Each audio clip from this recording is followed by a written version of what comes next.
pernah nginep di hotel tua yang katanya bersejarah. Tenang, sejarah yang satu ini bukan cuma tentang masa lalu tapi tentang sesuatu yang masih hidup di dalamnya. Ceritanya datang dari seseorang bernama Selina, seorang mahasiswi asal Surabaya yang pada tahun 2016 mengikuti program pertukaran pelajar di Fakultas Teknik Universitas Gadjah Mada. Siapa sangka niatnya cuma ingin cari penginapan murah dekat Malioboro, malah berubah jadi pengalaman paling menyeramkan dalam hidupnya. Selina berangkat sore hari dari Surabaya menuju stasiun Tugu, Yogyakarta. Sesampainya di sana, ia langsung menuju hotel yang sudah ia pesan lewat aplikasi. Hotel itu tak jauh dari stasiun, di kawasan Malioboro, dan yang bikin ia senang, harganya murah banget. Cuman sekitar 450.000 per malam untuk hotel bersejarah yang katanya dulu sempat disinggahi Charlie Chaplin saat datang ke Jogja. Bahkan, konon bangunannya juga pernah dipakai sebagai markas Panglima Besar Jenderal Sudirman. Kesan pertama, megah, klasik, dan wangi dupa Jawa kuno yang samar-samar menyambut dari lobinya. Tapi, siapa sangka aroma itu bukan sekedar pengharum ruangan. Setelah check-in, Selina dapat kamar di lantai 2. Interiornya elegan banget, nuansa Jawa kental, dengan perabotan kayu jati tua dan lukisan lawas di dinding. Saat ia masuk samar-samar, terdengar suara musik gamelan dari kejauhan. Entah dari ruang sebelah, atau dari tempat lain. Tapi, Selina berpikir positif. Mungkin hotel ini emang ada musik live-nya, batinnya. Setelah beres mandi dan rapi-rapi, Selina keluar jalan-jalan ke Malioboro. Sekitar jam 9 malam, dia kembali ke hotel, mandi, lalu menyiapkan materi untuk seminar besok. Dia ingat banget semua barang udah ia rapikan, bajunya digantung di lemari, laptop disimpan di tas, dan ponselnya di-charge di samping kasur. Sebelum tidur, dia nyalakan TV, tapi salurannya cuma semut-semut, gak ada siaran sama sekali. Akhirnya, TV dimatikan, dan Selina main HP sampai akhirnya ketiduran. Sekitar tengah malam, tuk-tuk-tuk, Selina terbangun. Bukan karena suara ketukan, tapi karena suara air mengucur dari kamar mandi. Awalnya dia mikir, mungkin tadi lupa matiin keran. Di jalan ke kamar mandi, matiin kerannya, lalu balik ke kasur. Tapi, baru juga rebahan, suara air itu terdengar lagi, lebih kencang. Lebih kencang. Mungkin bocor, pikirnya. Tapi pas dia berdiri dan jalan ke arah kamar mandi, dari bawah pintu kamar mandi yang tertutup, terlihat bayangan 2 kaki berdiri tepat di depan wastafel. Selina spontan berhenti. Jantungnya berdegup cepat. Pelan-pelan, dia lihat ke bawah. Kedua kaki itu memang jelas terlihat. Tapi tidak ada tubuh di atasnya. Cuma sepasang kaki tanpa badan. Menghadap ke wastafel.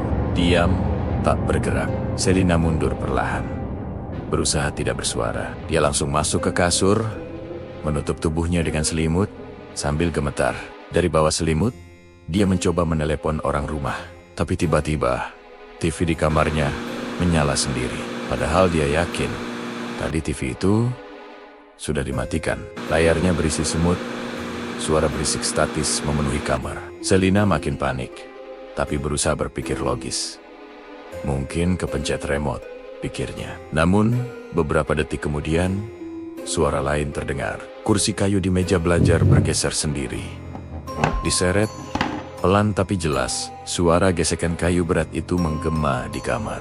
Selina menatap ke arah meja, dan benar kursinya benar-benar bergeser keluar. Ia buru-buru bangkit, mendorong kursi itu kembali ke tempat semula, lalu berlari ke kasur, dan kembali bersembunyi di balik selimut. Tapi saat rasa takutnya memuncak, rasa penasaran mulai muncul.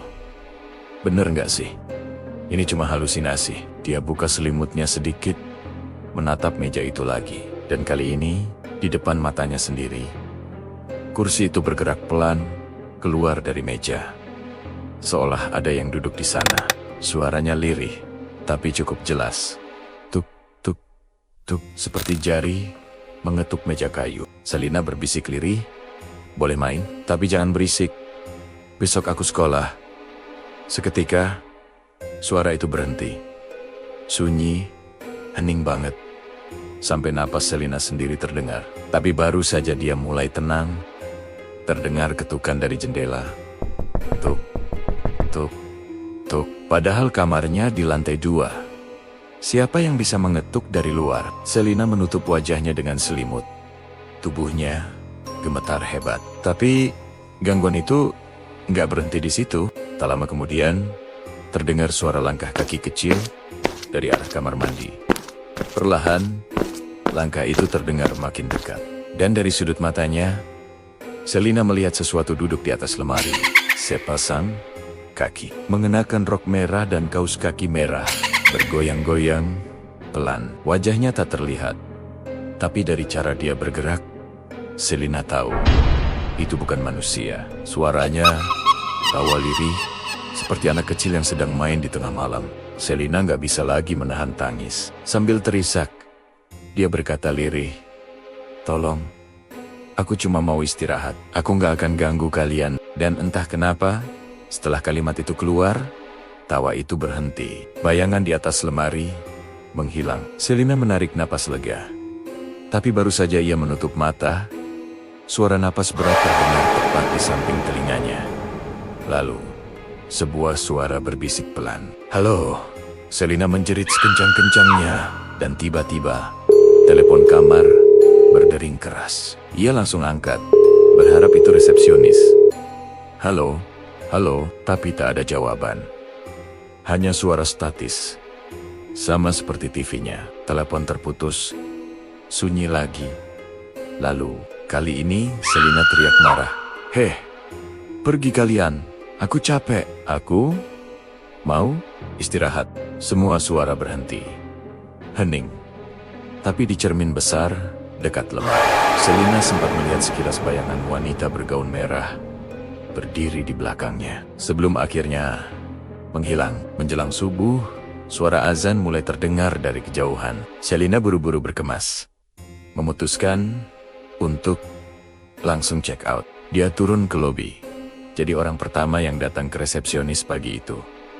Petugas hotel tampak bingung. "Loh Mbak, bukannya masih 3 malam lagi? Kenapa mau keluar?" Selina hanya menjawab singkat, "Saya sudah dapat kosan." Saat petugas memeriksa kartu kamarnya, ekspresinya berubah. "Maaf Mbak, tapi kamar ini kan sudah lama nggak disewakan." Selina kaget. "Loh, kok bisa? Tadi malam saya tidur di sana." Petugas itu saling pandang dengan rekannya. Mereka bilang kamar itu sudah ditutup lama, karena sering ada gangguan aneh. Bahkan, telepon di kamar itu sudah diputus kabelnya karena sering berdering sendiri tengah malam. Selina tidak percaya. Akhirnya dia dibawa resepsionis dan bellboy ke kamar itu. Selina langsung lemas. Kamarnya berdebu, usang, dan gelap. Kabel teleponnya benar-benar digunting. Tapi yang paling bikin merinding, kasurnya masih dalam posisi sama persis seperti saat Selina tinggalkan pagi tadi. Basah, di wastafel pun masih ada. Padahal jelas-jelas kamar itu sudah lama kosong. Manajer hotel akhirnya datang, minta maaf, dan langsung memberikan Selina refund penuh. Tapi ketika Selina menceritakan siri-siri petugas yang menyerahkan kunci kepadanya malam sebelumnya, wajah manajer itu berubah pucat. "Seragam kebaya kutu baru ya Mbak?" Selina mengangguk. Manajer hanya menjawab pelan, "Seragam itu sudah nggak kami pakai sejak 10 tahun lalu." Sejak malam itu, Selina nggak pernah berani nginap sendirian di hotel tua manapun. Katanya, setiap kali dengar suara air menetes dari kamar mandi, tubuhnya langsung merinding. Dan sampai hari ini, hotel tua di kawasan Malioboro itu masih beroperasi, masih menerima tamu. Tapi kamar di lantai 2, tempat Selina menginap, katanya tidak pernah lagi disewakan. Jadi, kalau suatu hari lo nginap di hotel tua dan petugas yang ngasih kunci pakai kebaya Jawa, pastikan dulu dia benar-benar manusia. Ada pengalamanmu yang lebih seram dari cerita ini? Komen di bawah dan jangan lupa untuk tekan tombol subscribe ya.